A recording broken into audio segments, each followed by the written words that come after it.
My first cut of the film is 3 hours long. Oh, wow. But I have over 100 hours of footage. Every story she tells was like, an hour long in real time. So. Today we're talking to Eva Aridjis Fuentes, critically acclaimed director and documentarian, about her new film, Goodbye Horses, The Many Lives of Q Lazzarus, and the 6-year journey to bring it to theaters.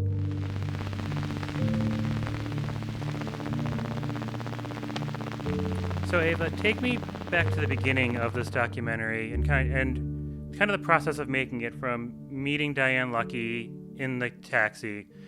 So did you know right away after talking to her this would make a great subject for a film? Kind of take me through the meeting her to the idea of making a film about her. So I was a big fan of her work, or of the few songs that were available, namely Goodbye Horses, and I used to DJ it, and I first heard it, like many people, when I saw Silence of the Lambs in the 90s, but it was only available on the Married to the Mob soundtrack, which is how I would spin it, because Jonathan Demme used it in 2 movies. That's how much he loved it. And I'd often wondered what had happened to her.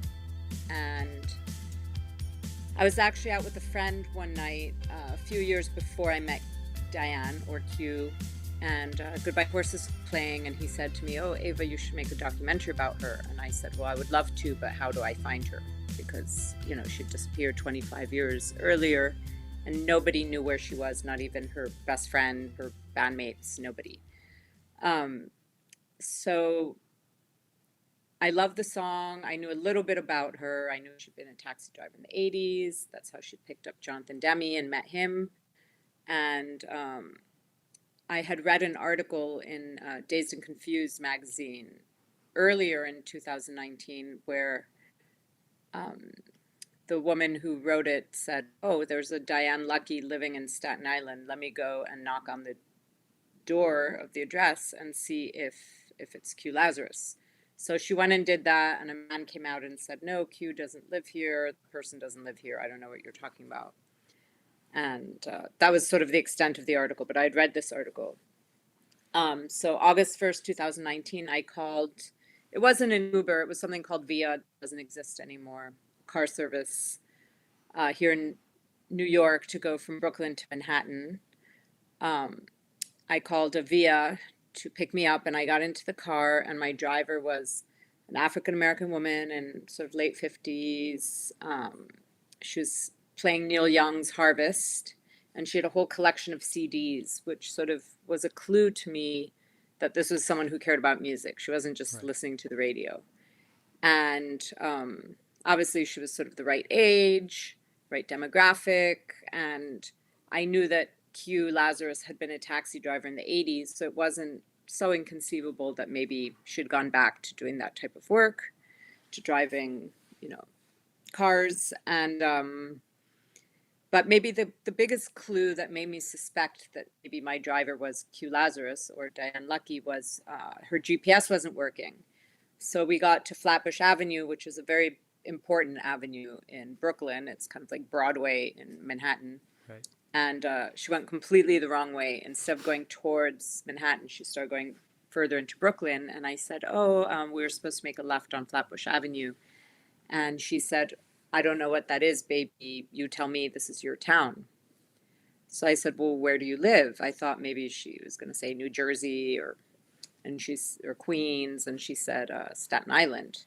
So all of these little clues were making me think that maybe this could be Diane Lucky, Q Lazzarus. And we were talking about Neil Young, and I said, "Oh, did you ever see him in concert?"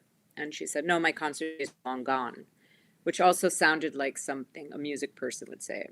Right. So then I just threw it out there just to see how she'd react. I said, "Well, what about Q Lazzarus? Did you ever see her perform?"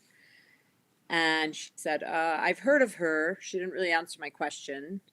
And she changed the subject, and we kept talking about other stuff. And then we were also singing Neil Young together. We were singing Heart of Gold, I think, and maybe I recognized her voice. And then when we got to Manhattan, I was about to get out of the car. She turned and she said, "Nice to meet you, Eva. I'm Q." And I said, oh, I thought it might be you. And she said, how do you know? And I was starting to tell her, and all the cars were honking. We were holding up traffic. And I said, well, I'm a fan. Can we have lunch? Or, can I take you out to lunch or for a cocktail so we can talk more? She said, let me think about it. Give me your number.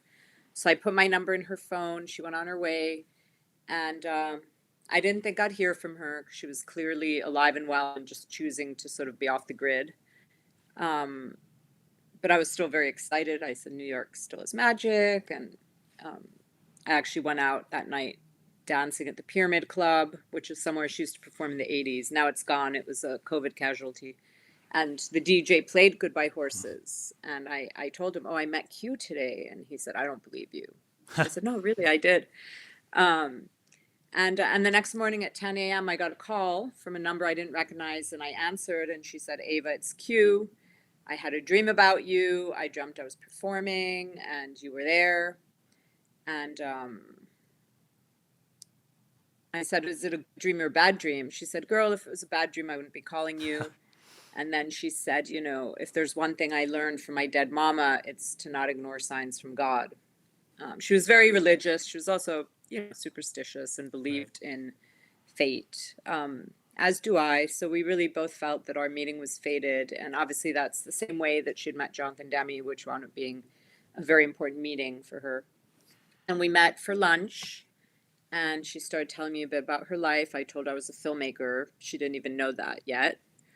And we decided to make the film, and we started filming a few weeks after that. And we filmed together for 3 years. In the film and on camera, she's such a big personality, and especially talking about her music career. Did it seem a difficult process to get her to open up on camera and be herself, considering that she had put that part of her life so far behind her, or was it a pretty natural process? Yeah, not at all. I was really surprised because when you think of somebody who, chooses to withdraw from the spotlight or go underground, you think of like Greta Garbo, Right. I want to be alone. You think of somebody who is making a conscious choice not to have any sort of attention. So I was expecting her to be more guarded. But so I was very surprised at how open she was. Obviously, she didn't start telling me about the really heavy, intimate, stuff of why she disappeared, which are stories she'd never told anybody. Right. Her family saw the film and they were like, oh my God, we didn't know any of this. Obviously we'd been filming for a few months when she started getting into that stuff. And with COVID, I started filming with a cinematographer and a sound recordist. And then when COVID started, we kept filming, but it was just me and her at that point. And I was unfortunately having to do the filming and the sound recording and the editing and the producing and the directing and everything, which was a lot. But the footage got very intimate. Our interactions got very intimate. Our dialogue got very intimate and personal. And, it was a gradual process. Obviously, at the beginning, it was very much about Q Lazzarus, about that persona and the 10 years where she was making music, which was actually just 85 to 95. And then it reached a point where she said, okay, now we're going to get to the part why I disappeared. It was very important so basically the process for Q was, when she met me, she took it as a sign that that it was time to go back to Q Lazzarus. It was time to revisit that person, her music, her dream. And there was a few things that made her decide that it was time. One was meeting me and having this dream where she was performing and I was there. Another thing, her son was a senior at FIT at that point. So she said, oh, I've raised my son. Maybe I can go back to my music. And before she returned to the world and her music and sort of, the film was going to end with her comeback, a performance with her bandmates from London. She hadn't seen them in 25 years. Before she did all that, she wanted to tell the story of why she disappeared and she wanted it to be told in her own words through the film. Wanted people to hear it that way, and then she was gonna return. We were gonna do a concert, which was gonna be mostly just for the film, Right. and then after that, she was gonna, maybe start touring again, making new music. So it was gonna be a gradual process, and I think for her, the reason she buried Q Lazzarus and didn't listen to her music for 25 years and all of this was, it was very painful for her the way her music career ended, which is basically with her realizing it wasn't going anywhere. Like the final door slammed in her face and she was like, okay, I give up. And there were obviously other things going on too in her personal life. But one of the things that happened during her 25-year absence, it was kind of like Rip Van Winkle, like she woke up and the world had changed. And one of the things that had changed during her absence was obviously the internet, right? She went underground in the mid 90s. And when she went underground, nobody cared about her at all. Right. They didn't even care about Goodbye Horses, and they didn't care about her. Something that happened during these 25 years, and she didn't have a computer, she wasn't on social media, so she wasn't really aware of this until we started looking at it together and also with her son. One thing that happened in those 25 years was Goodbye Horses, the song exploded, right? Right. There's like 40, 50 covers of it by different bands, which is very unusual. I can't think of another song, especially from the 80s, that has 50 covers of it. Right. The Clerks 2 scene with Jason Mewes, like, the homage to Silence of the Lambs with that song. Like, it's an enduring song. Yeah. Yeah. It had appeared in a bunch of video games and movies and TV shows and commercials. So not only had the song exploded, it had like millions and millions of streams and, downloads online, which unfortunately none of that went to her. Right. But also there was all this speculation online as to what had happened to her. Right. So she also felt like, wait, if I come back now, even though I guess at that point she was 59, even if I'm 59, 58, 59, maybe now is the moment for me. Now the world is ready for me. Now the world is going to actually listen to my music and listen to me. And so she felt like she was going to get a second chance, and that things were going to be different this time. And it's interesting to kind of just pick up with that statement is, part of the film is her music was so hard to categorize, right? You had like the pop metal, you kind of had like the EDM club music. And in the music business and society at the time, it seemed like unless you fit into a specific box, you weren't going to make it as an artist. Whereas now that's kind of the thing, right? People love their pop stars, their entertainers to be multifaceted like that. So it's interesting, I guess, she had been so disconnected from that. Was she kind of aware of that towards the making of the movie? I mean, from what I saw, I was like, she was not, entrenched in like the internet and pop culture and kind of seeing how that changed. So I guess, did she kind of pick up on that through the filming of the movie? Yeah, I mean, I think she was ahead of her time, and I think had she started off right now, it would be totally different. But as you said, like in the 80s, which is, early 90s, not only did people want to pigeonhole you and, put you in one category or, and she was told repeatedly, we don't know how to market you by the record labels. They're like, you have a great voice, no question of that, but we don't know what to do with you. So part of it was that she was working in different genres. She was working new wave, rock, heavy metal, house music, more kind of indie Britpop style. And this was sort of, she was working with different collaborators, different times. She was trying different things. She really wanted to get a break. But also she was working in genres that were considered very white at the time, like new wave or metal. Right. And even though she was colorblind when it came to the genre she was working in, the people she was working with, her lovers, unfortunately, the music industry was not colorblind when it came to her, right? So she not only was she not working in genres that most African American women were working at the time, like R&B or pop, but she also was a very large woman. She was 6 feet tall. She was XXL. She did not look like Whitney Houston. She was not sort of a small model type Right. woman. I mean, she was stunning. She was very beautiful. She was larger than life, in every way. Physically, her personality, her style. She was very in your face. And I think, at the time people weren't, the 80s were very materialistic, sort of superficial time, and people weren't really ready for that. I was actually, it's almost like you're reading my mind there. She comes across, Mm-hmm. even just in the interviews in her 50s and 60s as a larger than life personality, where you're kind of like, Mm-hmm. how was this person not a star? Because just, Mm-hmm. the talent was there, but also the charisma. And that comes across really through every aspect of her life that she's talking about. Mm-hmm. Um, was that just her natural default personality? Did you Mm-hmm. kind of have to tease that out as a filmmaker on camera? Or is that just kind of the way Diane was?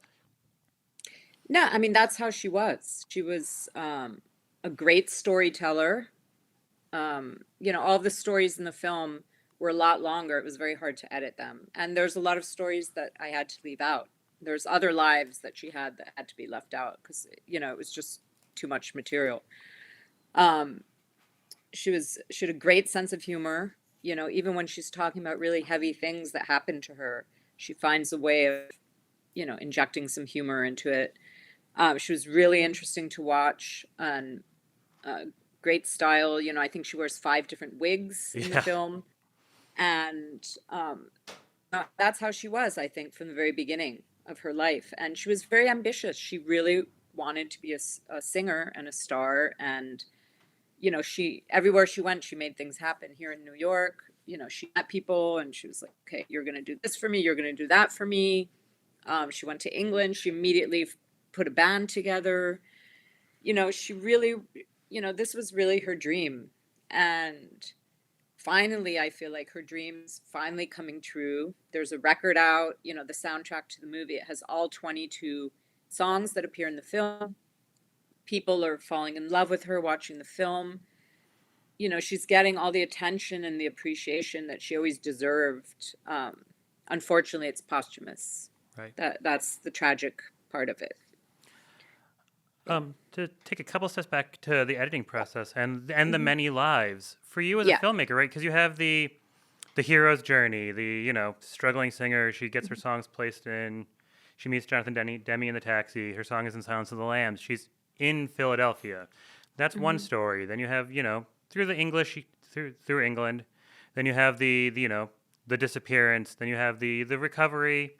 It's so many different stories. You Mm-hmm. know, to the kind of the redemption to her recovery and being a mom Mm-hmm. to Mm-hmm. then kind of recognizing the music I made matters and trying to kind of reclaim that. As a Mm-hmm. filmmaker and editor, was it hard to kind of contain that story? And is it a Mm-hmm. different experience for you as a filmmaker than your prior films? Mm-hmm. It was challenging because, I had over 100 hours of material, and um, it wound up being a cradle to grave story. It wound up being a whole life, Right. and that I had to tell in this film. And when we started making the film, as I mentioned earlier, the purpose was really she had entrusted me to help her tell her story. She wanted to tell her story before she sort of came back out into the world. And that was really the purpose of the film, was for her to tell her story, why she disappeared, her whole musical history, put all this music out there that had never been released, and kind of, it was meant to be sort of her Lazarus moment, right? Right. And so the original structure of the film was going to be like the rise, the fall, the resurrection. I was going to play with that whole Lazarus part of her name. And, it was going to have a happy ending. It was going to be sort of the underdog story, the underdog, you see this wonderful person trying and trying and trying, and finally they succeed. And, it was going to be about how it's not too late to pursue your dream, how um, good people can, triumph in the end, Right. all these things. When she passed away, which was very unexpected and very sudden, I was devastated. We'd gotten extremely close. We'd become very close friends. Um, so I had to take the time away from the film. And then when I went back to it, I had to rethink the structure as well. So, it wasn't going to be about the rise, the fall, the resurrection anymore. So I decided I looked at the footage I had, but there was more stuff we were going to film, not just the concert at the end, but also, I was going to film her picking up some passengers, more slice of life stuff, her feeding her cats, singing with those ladies at the church, reuniting with all her bandmates and friends in England. So there was going to be there was the footage that we never got to film. So I looked at the footage I had, and then I also listened to 78 voicemails that she had left me on my phone. And at that point, I decided to make our friendship a larger part of the film. Not too big. I Right. really don't like putting myself in my own films beyond maybe asking a question off screen. Right. So I looked at the footage and I was like, okay, this is very intimate. What I have here, it's not a slick documentary. It's not, I didn't have much money to film it. I had very little support. For a lot of it, I had to do everything myself, literally. So, it's not it's not, most docs these days, especially ones about like celebrities or public figures, they have millions and millions of dollars, Right. to play with. I didn't have any of that. So, but what I do have, which I think those other docs don't have, is a very an intimacy and kind of um, a subject that a woman who, contrary to most other celebrities, or she wasn't a celebrity, but public figures that you see in films, who are very concerned with protecting their image.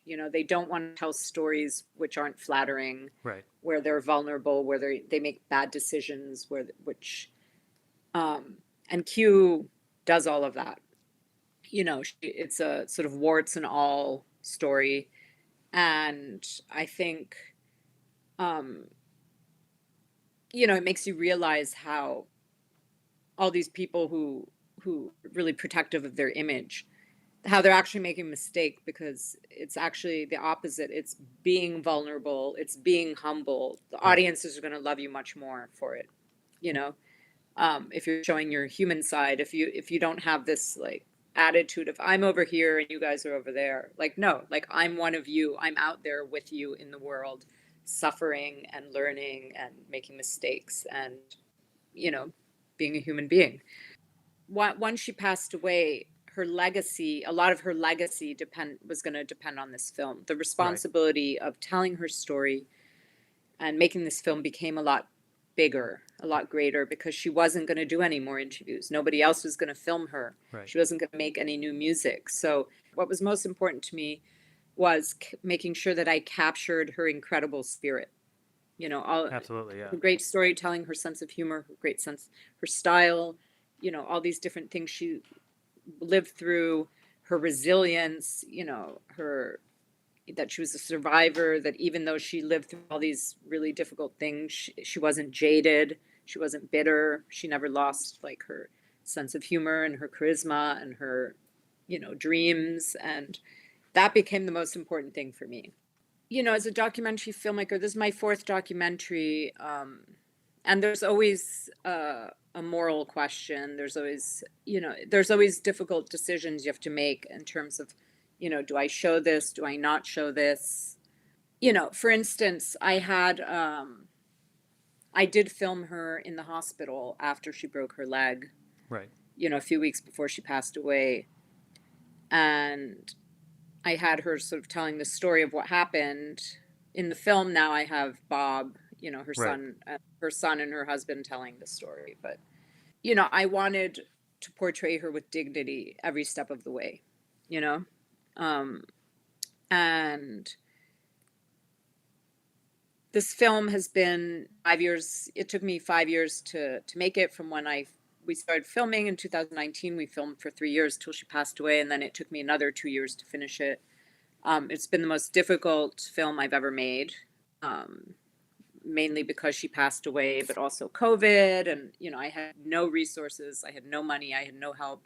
I haven't had any support from the film industry, from like financiers to, didn't get into any of the big festivals. I couldn't get a distributor. I've been distributing it all myself, and it's all been sort of word of mouth. Every week I get new programmers and different movie theaters inviting me to screen it. She had no support from the music industry, but she had some support from filmmakers and the Right. film industry. And for me, it's been the opposite. I've had zero support from the film industry. They have no idea who Q is, but I've had a lot of support from the music industry. Well, not the music industry, from music fans, from Q Right. fans. And the film is sort of, has just generated a buzz, and I think has a cult following, in a way the song did, but it's because of the internet, and it's because of the fans and the kids and the audiences. It's not because of the industry, Right. Yeah. Kind of talking about people connecting with the film. I guess let's talk a bit about the film itself. Once you got a hold of people, were they pretty quick to want to talk about Q and their interactions? Yeah. Was it pretty easy to get sign on from folks to talk about her? Yes. The only one who didn't really want to be in the film or talk to, but I wasn't really sure about him anyway, was Richard, her ex-boyfriend from England. She was sort of unsure because we had the plan to go to England, obviously, and film there. Right. And she was sort of trying to decide whether or not she wanted to sort of look for him or see him again, or, because obviously he broke her heart back in the day. And once she had passed away, I did contact him. I also found him on Facebook just to let him know that she'd passed away. And I also wanted to see if he had any archival, photographs or videos of her, but he said he didn't. It was very hard to find archival of her. One, she wasn't a star. Right. And two, people didn't film concerts back then the way they do now on their phones. So unless you were an important band, people didn't really film your concerts. So I was unable to find any footage of her performing with her band in England. I had a lot of photographs. I was able to find some footage of her doing interviews in England on TV shows, or, introducing like her rock nights that she was doing at the Hippodrome. And then luckily Leslie Mantel, shot this beautiful 16 millimeter footage of her in the 80s for the Goodbye Horses video. So I used not only parts of the video, but a lot of the outtakes. He graciously let us use those. And then what other archival was there? There was, she had a videotape of her performing with Danny Z at sort of a street festival in Philly in the 90s, and also an interview that was done with her by TV in Philadelphia when they were filming Philadelphia, the movie. So during the years that she disappeared, what I called the dark days, her sister Abby luckily had all of her material, not only her flyers and photographs and archival, but also her music. That's actually what I was going to ask about next, was finding all that music, because obviously, I'd assume she didn't have access to it for much of the last, right, from 1994 or 5 on. So her sister had all of that? Yeah, luckily Abby. So when Q left London and came back to the States and was living in Philadelphia for, a year or whatever, when they were filming the movie, and was just sort of there with Richard and then on her own. At that moment, Abby was managing her. So Abby had all of the stuff. Wow. And then Q came back to New York, and then sort of went off the grid and was homeless and all of that stuff. But Abby luckily had her stuff this whole time. And then when Q came out, came back to sort of the real world, or not the real world, but the outside world. And, moved to Staten Island with Bob and James. Abby gave her all this stuff, and she just put it in storage. And she literally did not look at it or listen to her music or anything. So one day when we started filming, she gave me like a huge bag of tapes and cassettes and dats, and she said, "Here, this is all my music. It's everything I've ever done." And I digitized it all, and I helped her register everything in her name, um, other than Goodbye Horses. But Right. you know, we saw what happened with that, so I was like, "Q, you really need to copyright this stuff." So we did that, and then maybe my favorite day of filming. Not very much of it is in the film, just a little bit. But we sat in my living room and we listened to all of the music that I had digitized, like all of her songs, and she sort of laughed and she cried and she sang along, and she sort of told me, okay, this is what this song is called. This is who I made it with. This is the year I made it. This is where we were. This is what it's about. So she really, it was sort of like the cataloging of, you know, of all of this the material, and and what was really special about that day was I was watching her listen. I was witnessing her, you know, listening to this, all the music she had made in her life, you know, which she hadn't listened to in 25 years, and realizing how talented she was. I was watching her realize how talented she was, you know, and It had to be such an intense experience. yeah, yeah, and really her, you know, saying, I'm ready, like I'm gonna go back to this, you know.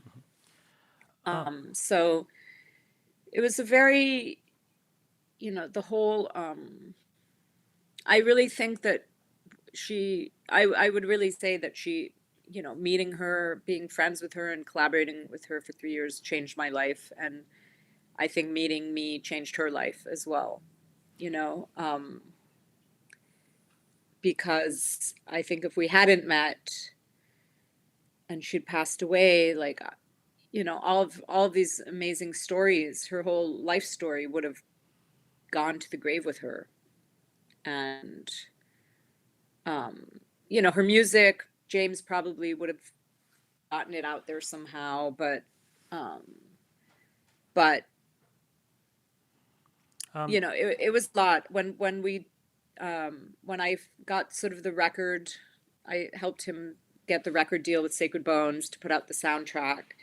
You know, I was the one who knew what the songs were called and what was what and who had played on everything, and you know, um, because only Q knew that stuff, right. you know. But then I got it all on camera, so I was able to sort of go back to that. And you know, even recently there was a question with James and the band about, like, you know, who had played on what song, and I went back and looked at the footage and I sent it to them. I was like, look, here's the footage. Here you can see her talking about, Right. you know. Um, so it was a very unusual process, you know, because usually when people make films about musicians or rock stars or singers, you know, there's everybody knows the music already, you Right. know. Um, on the same token, like, you know, everyone who I interview in the film are people who worked with her and knew her personally. I don't have any, like, you know, I don't have anyone saying, "Oh, I was so," you know, another musician saying I was influenced by her music. You know. No, but clearly the influence is there because you have the MGMT and Airborne Toxic event covers that you found Yeah, yeah, online, like the Gucci ads and Grand Theft. Like my younger brother still knows the song from Grand Theft yeah. Auto. He's like, "You do this and that." I'm like, "I don't want to hear about the game, but that's cool." Um, how, because we've mentioned Bob and James a few times. How much Hmm. of her story did they know before this filmmaking process, and kind of how has their reaction been to it? Hmm. So Bob was the one who knew the most. He didn't know much about her life in England, or you know, um, he didn't know that many details about what she went through before they met. But obviously, he's the one who knew the most. Right. James knew very little. I mean, he didn't even know she'd been a singer until, you know, he was like a teenager, and he did not know any of the other stuff, you know. Hmm. As he says in the film, like, or as Q said in the film, you know, when she was after he was born, when she was like in sort of rehab and what they call drug jail. Right. It's sort of jail, but it's rehab Right. because they acknowledge that the reason you committed a crime was because, Right. substance abuse problem. And during that whole time, he was with his, he was told that she was in the hospital because she was sick. So, he learned a lot of things about her and his own, his own history as well when he watched the film. And he first saw it. It was at the Morelia International Film Festival in October, the world premiere, and the lights came on, and he was just sobbing, and everyone was crying. It was a very emotional moment. And he told the audience, he said, "Everything that you just learned about my mother, I just learned about my mother." And it's interesting. It's kind of a testament to just how much happened in her life that the narrative of a person who made one of the most iconic songs of all time, a major part of film history, has never really been compensated for it. But that's kind of, it's almost a footnote amongst the rest of this life. And I guess, we've talked about this a little bit. What has it been like for you to see James learn about his mother, to see her friends and colleagues learn things through this film that they never knew about her for, 30, 40 years? How's that experience been for you? Very emotional. I mean, everybody, her friend Des in England, and, they all saw the film, and they all cried, and they all, felt very, everybody loved her. Everybody loved her. She made an impression everywhere she went. I really relate to what her ex-manager from England says in the film. He said, Q had this tendency to come and go, and, you don't know where she came from, and you don't know how she got away. And that was something I very much felt also. Like, from one minute to the next, I got into this car and I met her, and like my life changed. It just started this whole this whole huge, very important chapter in my life, personal and professional. And then suddenly she was gone. She had broken her leg. She was in the hospital. Then she was in the rehab. She was learning how to walk again. I was going to visit her every week. She was vaping in the hospital, in the rehab. She wasn't supposed to, so they kept taking away her vape pen. So every time I'd visit her, I'd usually bring her a new vape. So I called her and I said, "Oh, I'm going to come see you at the rehab tomorrow. Do you need a new vape?" And, there were also two different types that she had been asking me for. And I was also like, "Which one do you want?" And she's like, "Oh, no, I'm going home the day after tomorrow. So just come visit me this weekend in Staten Island instead." And I was like, "Okay." And the last thing we ever said to each other was, "I love you, I love you." We hung up.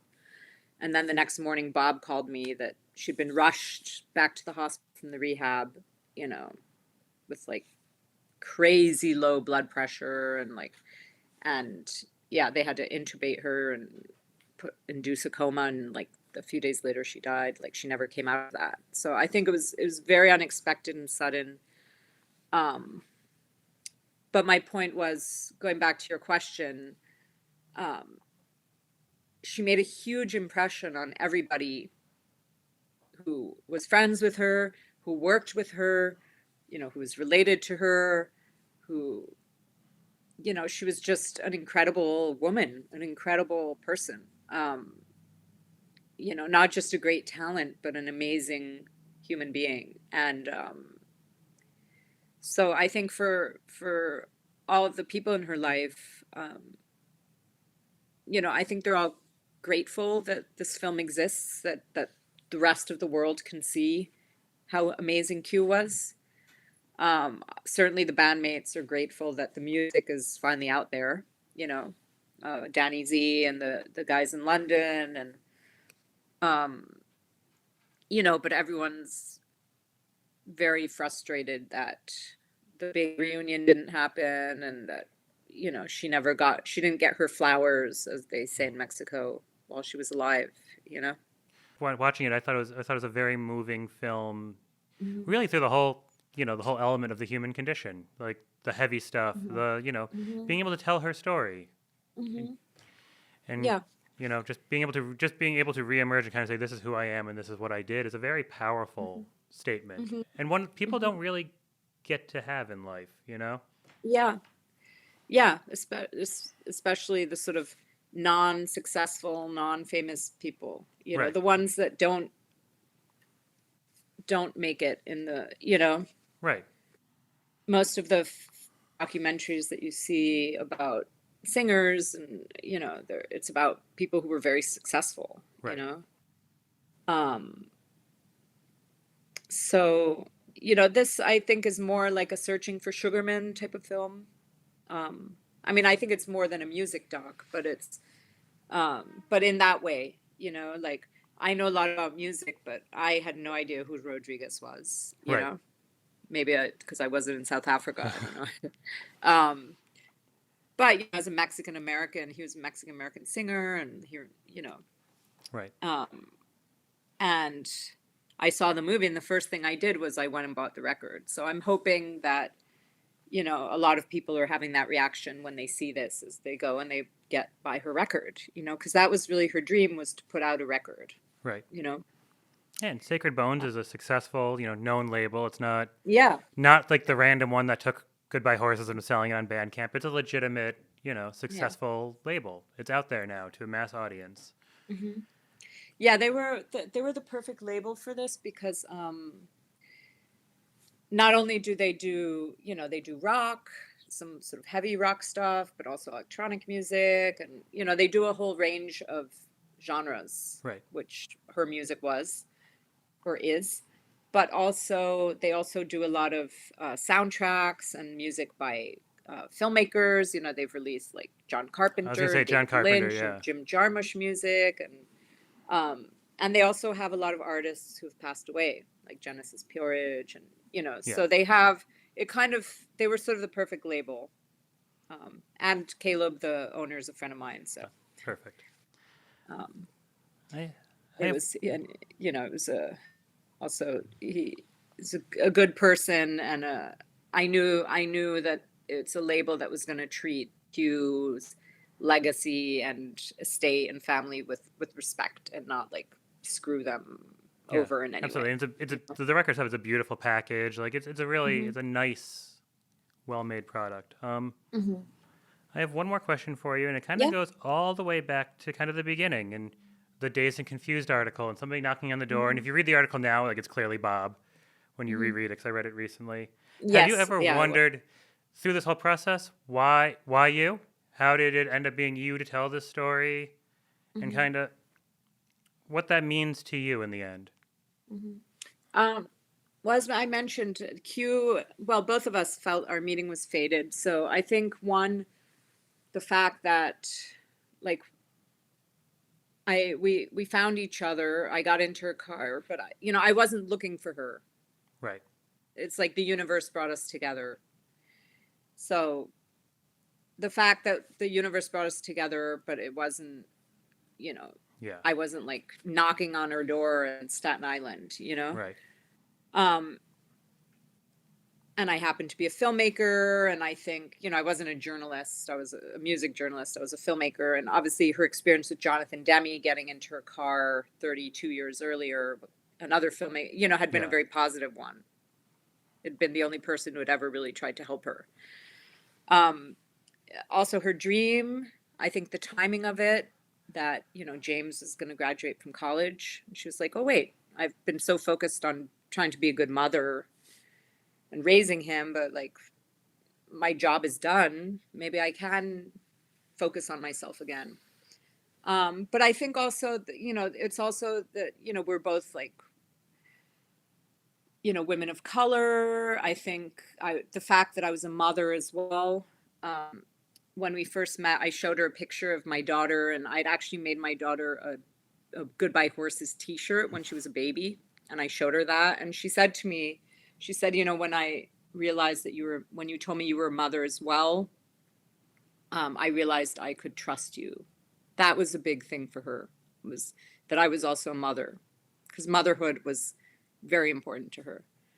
I think motherhood had sort of redeemed her in a way, or she felt like motherhood redeemed her. She felt that being a good mother to James sort of made up for the years that she wasn't there for him. For me, it was one of the greatest honors of my life, to be entrusted with this story that she had literally never told anybody, you know? Yeah. Eva, I am all out of questions for you. I really appreciate you indulging me. Of course. Thank you so much. All your questions were great. Thank you.